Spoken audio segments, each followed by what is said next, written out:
This is the first lecture of chapter 13. In this chapter, we will be looking at a special type of compound in organic chemistry, and it's known as benzene. We'll also look at other compounds that are very similar to benzene, and we call those derivatives of benzene. So that's the chemistry that we will be studying in this chapter. So, in this presentation, we'll look at benzene, and in particular, we'll look at the structure and the importance of benzene and benzene compounds in everyday life. Next, we'll look at the nomenclature. Of course, as you know, in chemistry, we have to have a systematic way of naming compounds so we can communicate the names of different compounds as we develop these new compounds. As you recall, that system is called the IUPAC, which is the International Union of Pure and Applied Chemists. So the names become the IUPAC names. Lastly, we'll look at some reactions that benzene undergo. As you know, in chemistry, reactions are very important because that is how we make new molecules based on reactions. So let's begin. Benzene was known from years ago, over 100 years ago, and it was known to have six carbons and 6 hydrogens. So that was known to be the molecular formula for benzene. However, the actual structure of benzene, or the structural formula of benzene, was not known. It was in 1872 that a scientist known as Kekulé proposed the structure of benzene. And here's the structure he proposed.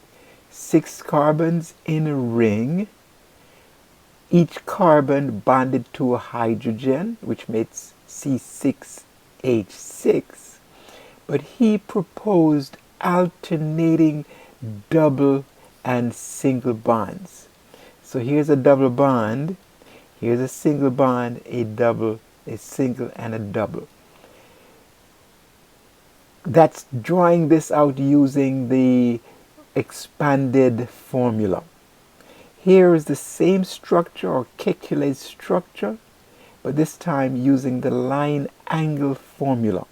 So here the carbons are not shown as carbons, and the hydrogen are not shown, because we know that each intersection, such as here, is a carbon, and we know that there are 4 bonds to a carbon, so we have 1, 2, and 3, so the other bond must be to hydrogen, which is not shown in the line angle formula. This is the molecular model. So that's what it would look like if you got your molecular model and built this Kekulé structure. There was one problem, however, because it was known later on that all these bond lengths here are the same. All the carbon-carbon bond lengths are the same. In Kekulé's structure, you'd expect a carbon-carbon single bond to be longer than a carbon-carbon double bond. Remember, the carbon-carbon double bond is a much stronger bond. The atoms are closer, hence the bond length is shorter for a carbon-carbon double bond compared to a carbon-carbon single bond. But it was known in years to come that all these bond lengths were the same. So chemists began to question the actual structure that was proposed by Kekulé. And what was observed, or what was proposed, was that these electrons here, that off the double bond, were actually in circulation amongst all 6 carbons within the ring. Of course, as you can imagine, that concept is pretty hard to draw. It's like having cars driving around a racetrack very fast. So they're just constantly moving. It's hard to draw exactly where each car is. So what's done is to recognize that these electrons are constantly moving throughout the 6-membered ring. And if that's the case, we can describe this as a double bond and this as a single bond in some instances. In that case, it would make all these bonds here the same. If you consider the electrons are all moving very fast around all 6 carbons in the ring. This concept is called resonance structures, where electrons are constantly moving across atoms, in this case across the 6 atoms of benzene.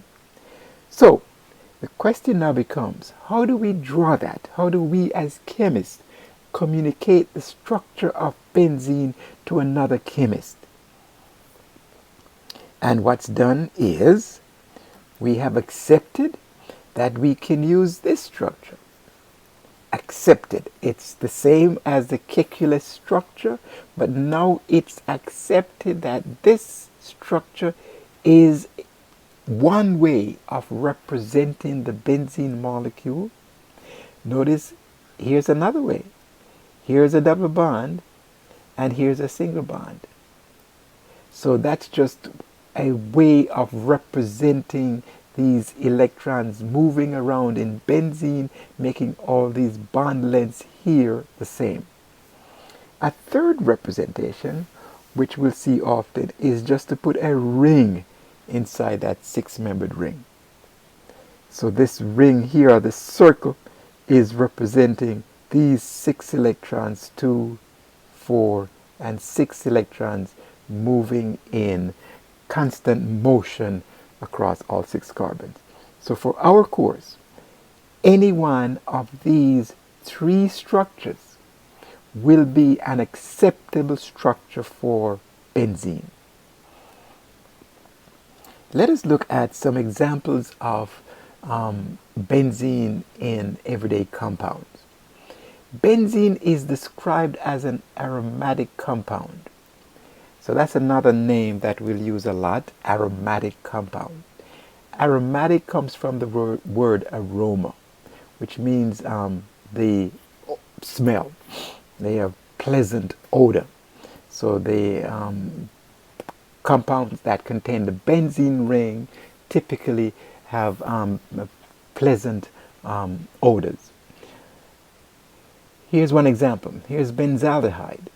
That's found a lot in fruits and like cherries and so on. But here is the benzene ring, and it's bonded to this group here. That's benzaldehyde. Here's another one, vanillin, which is the main ingredient in vanilla, the flavoring. Here again is the benzene ring, but of course bonded to other groups on the ring. But the main aspect here is this is the aromatic, or the benzene portion of that. Here's a third example, cinnamaldehyde. Here again is the benzene ring, or the aromatic portion of that. And of course, as you know, cinnamaldehyde is the main ingredient in the flavoring cinnamon. So you can see that benzene is a very important aspect of chemistry and everyday life.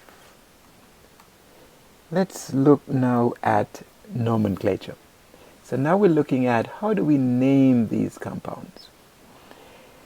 So we first have to recognize the benzene ring. So to name them, recognize the substituent and use the substituent as a prefix to the word benzene. So let's go over that again. So recognize the substituent, recognize the benzene ring, and use the substituent as a prefix to the word benzene. Looking at this molecule, here is the benzene ring. So here's benzene at the end. Here's the substituent, and that is a methyl group. So that becomes methylbenzene. So that becomes the name of that molecule. We'll see on the next slide that it has a common name known as toluene. As you know, in chemistry, these compounds tend to have different names over years. And some are very common names, and some are based on the UPAC naming system. Here's another one.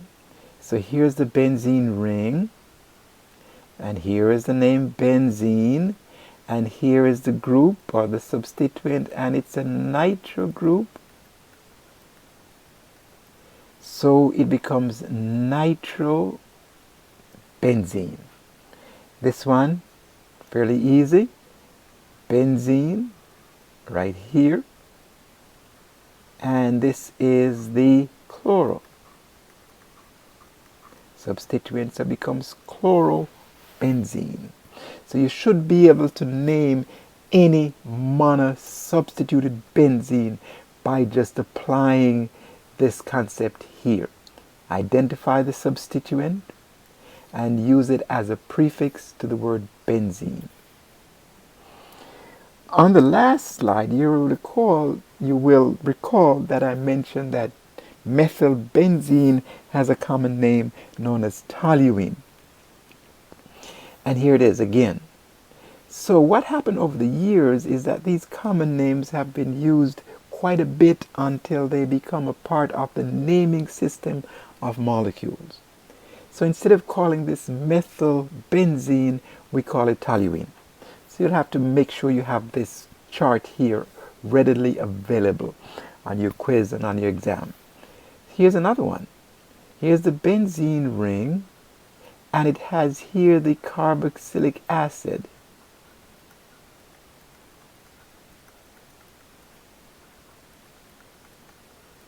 So if a carboxylic acid is bonded to a benzene ring, it's known as benzoic acid.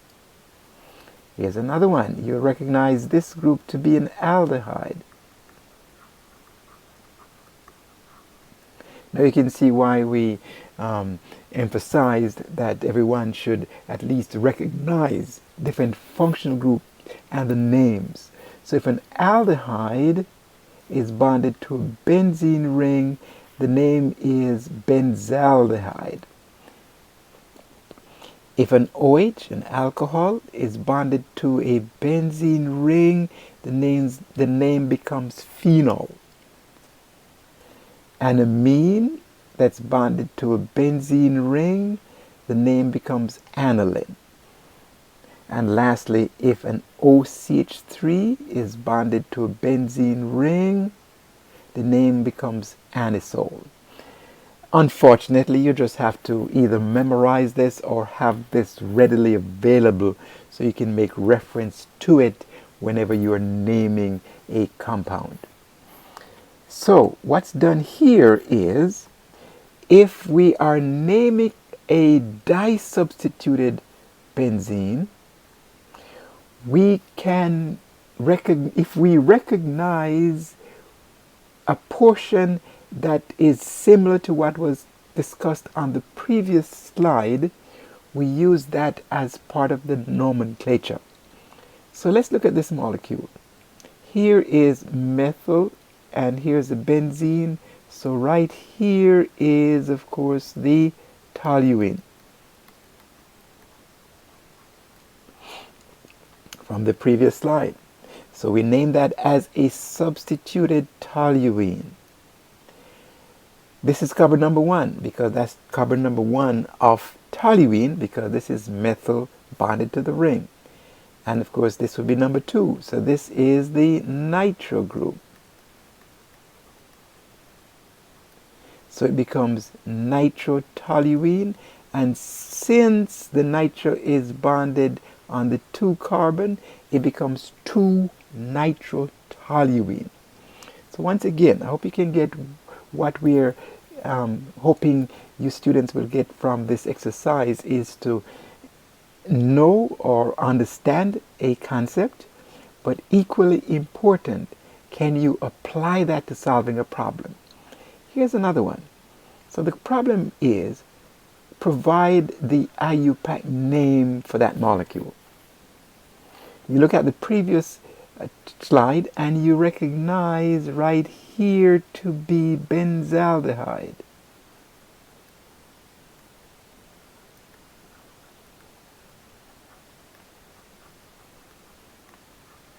It's benzaldehyde. So it becomes a substituted benzaldehyde. This is carbon number 1 of benzaldehyde. You have to name in the direction of the substituent. So this is number 3, and here is the bromo group. So it becomes 3 because of 3 right here, bromo because of this bromo, and benzaldehyde because of this benzaldehyde right here. So again, you can't really memorize your way through organic chemistry. You'll have to make sure you understand some basic concepts and use those basic concepts to solve problems. Here's the last one.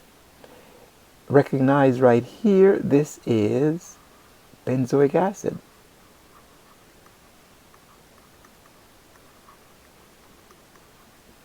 Right? And this is carbon 1 of benzoic acid. This is the nitro group,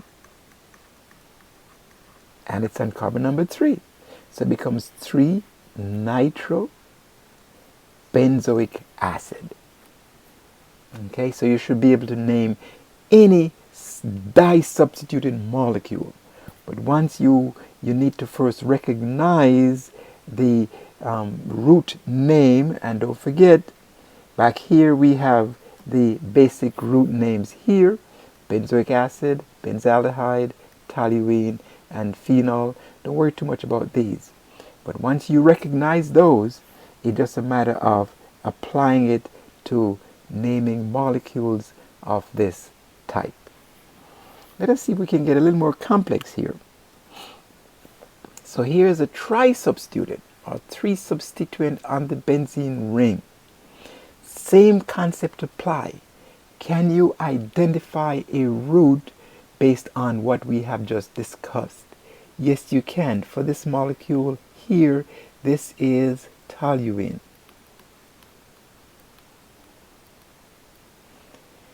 And of course, this is carbon number 1 of toluene. And you know your number in the direction of the branch. This is carbon number 2, number 3, and number 4. This is a nitro group. And this is a chloro group. So of course, as you know from the IUPAC name, you have to start with the alphabet. A, B, C. So C comes before N, so you start with 4-chloro. Here's a 4 for that chloro to tell you exactly where that chlorine is. Then we go to the nitro group, and the 2 tells us exactly where that nitro group is located on the ring. And here comes the root right here, toluene. Let's look at this one. The key here is to be able to recognize the root. Here you can recognize this root here as our phenol. And of course you start numbering from number 1 because it's the phenol. 2, 3, 4, 5, and 6. We have a bromo here. We also have a bromo here and a bromo. So we know it's going to be tribromo.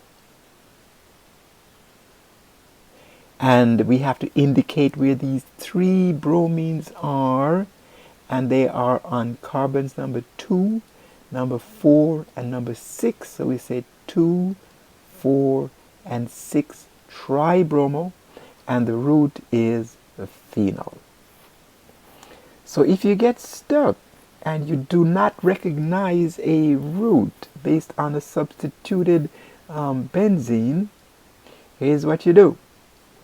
You just name it as a substituted benzene. So here's benzene. So we start at one end. Let's start here, 1, and you must go in the direction of the branch. So 1, 2, 3, 4, 5, and 6. Let me write this just to emphasize. So we have a bromo on number 2. We have a nitro on number 4.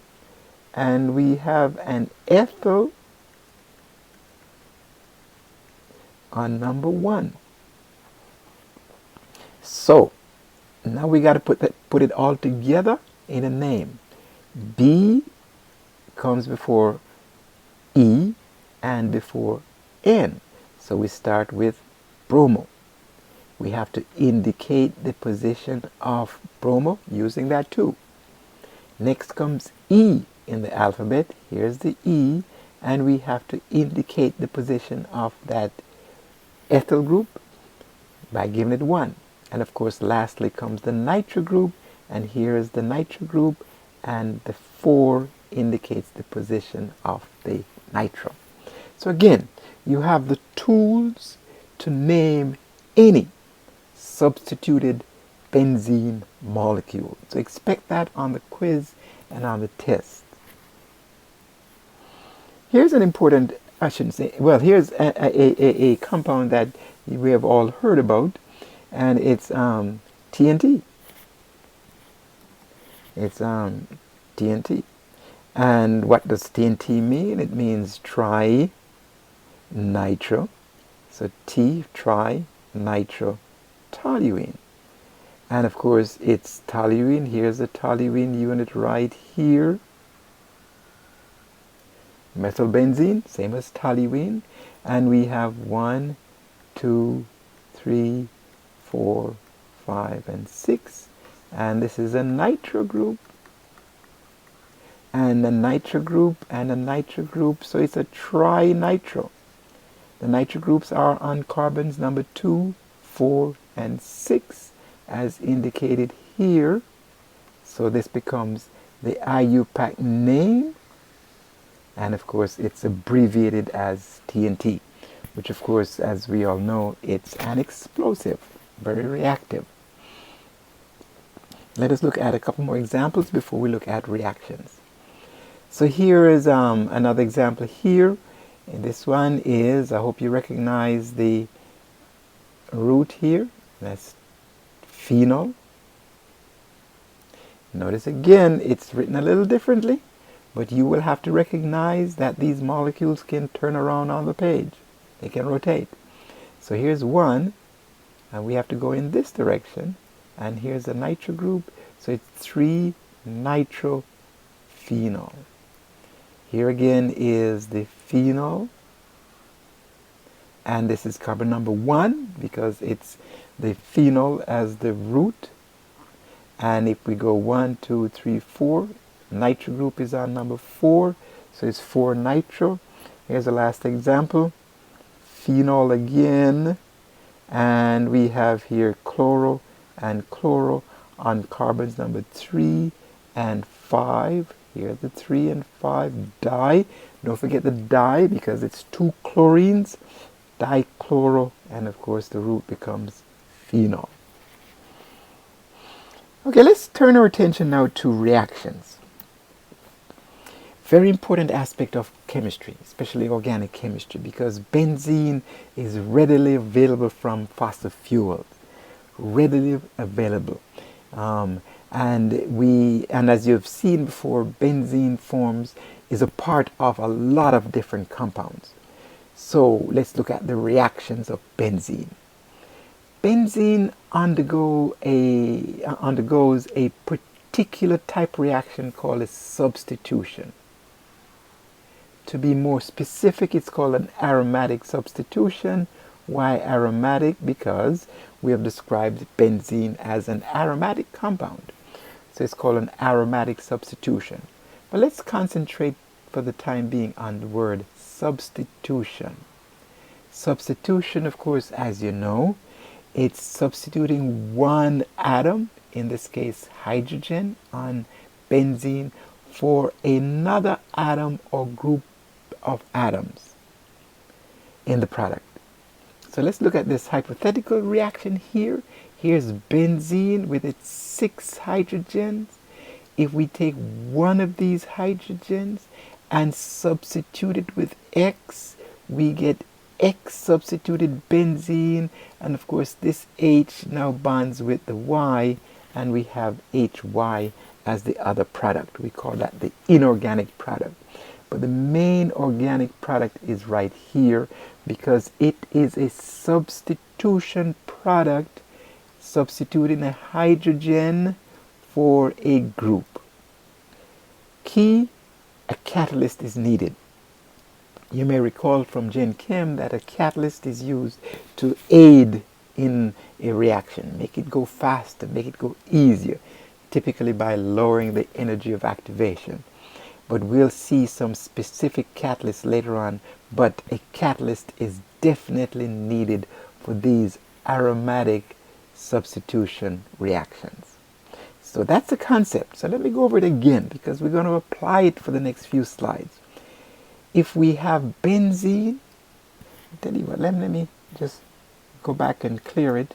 So if we have benzene, if we substitute one hydrogen for another group of the reactant to get this as a substituted benzene, that's classified as an aromatic substitution. And of course here the hydrogen goes with the other portion of that molecule to form the inorganic. That's called a substitution reaction. So let's apply that concept. Here we have benzene, 6 hydrogens. In this case I'm looking at this hydrogen. Bear in mind that it could be any one of these hydrogens, because they're all equivalent. They are all the same type hydrogens. So let's pick on this one. So this hydrogen will perform the substitution here. Our reagent is chlorine, so we have chlorine and chlorine. So the product, as you can imagine, if it's a substitution, would have chlorine here, and the H would bond with this chlorine to give HCl. So that's the substitution, the catalyst. I'll tell you what it is in a second. So let's apply that. So here's benzene, and here we're using it and showing the line angle formula. So notice the hydrogens are not written in, but they are there. Here is chlorine, written as a molecular chlorine, which is really the same as this. It's just written in the molecular format. Here's the catalyst, FeCl3. Don't worry too much about how it works. You just need to know at this stage that you need a little boost. This reaction needs a little boost, and in the form of a catalyst looking like this. When the reaction is done, we have a substituted benzene, and in this case, as you can see here, it is chlorobenzene, and of course the other chlorine comes off as the inorganic, and that's HCl. So you should be able to predict the product of these reactions given the benzene and the reactant and the catalyst. You should predict the organic product. Let us look at another type reaction. This one is, let's concentrate on this hydrogen. Now, again, it could be any one of these. Here is RCl. So we have R here and Cl. Same concept. R in this case is a carbon containing alkyl group. So it could be your CH3, CH3, CH2, any carbon, any hydrocarbon, which is an alkyl group. And it needs a catalyst again. Don't forget, you always need a catalyst. If you forget what the catalyst structure looks like, just put catalyst. So using this as the overall reaction here, let's look at a specific example. So here's benzene with the hydrogens drawn out. Looking at this hydrogen to carry out the substitution. Here is chloromethane, so here's our methyl group, and here's our chlorine. So when the reaction is done, you'd expect this group to be bonded here, and here it is. And you'd expect the chlorine to be bonded to the hydrogen to get HCl. So here is the organic product, which is methylbenzene, or as we have described before, it's also known as toluene. You may recall that toluene is an organic solvent that's used a lot in industry, like in paint, stripper, that type of thing. So that's one way of making toluene from benzene. Here's another example of a reaction, substitution reaction. This one is called acylation because the acyl group is the carbon-oxygen double bond. So here's the hydrogen, chose this hydrogen this time to carry out the substitution. Here is my group that will be the group that's being substituted, and here's my chlorine that will bond with the hydrogen. Here it is. So you'd expect all of this to be bonded to that carbon. Notice it's going to be bonded to this carbon here. So here's that new bond, and here's the alkyl group or the acyl group. So if you're asked to predict the product, let's say this was not here, and you're asked to predict the product of this reaction, let's see if we can in fact carry out that reasoning. So here's an H, notice one H, and here is our acyl group, and here is our chlorine. We know that this chlorine will go with this hydrogen, and this carbon here will be bonded to that carbon, and here it is. So this becomes our product. Notice this functional group is now a ketone. So we can make a ketone here. So if you wanted to make acetone, which of course, not acetone, benzophenone or acetophenone, which is really this molecule.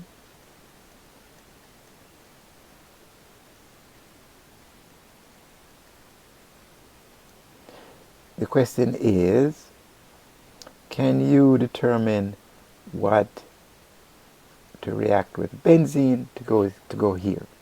It would be a Cl bonded to a double bond and a CH3. And of course the catalyst would be AlCl3. So that is how you will utilize this knowledge to predict reaction products. And if you have the product of a reaction, can you predict the reaction, the reactants? Okay, that's the end of this lecture. But again, continue reading in your text, and I'll post these the PowerPoints along with this lecture here, so you practice. Also, I will post online the tutorial questions, which will give you more exercise in applying these concepts to solving problems here. Okay, so continue to study hard and get ready for the upcoming quiz and exam. But first of all, concentrate on your tutorial questions first. Okay?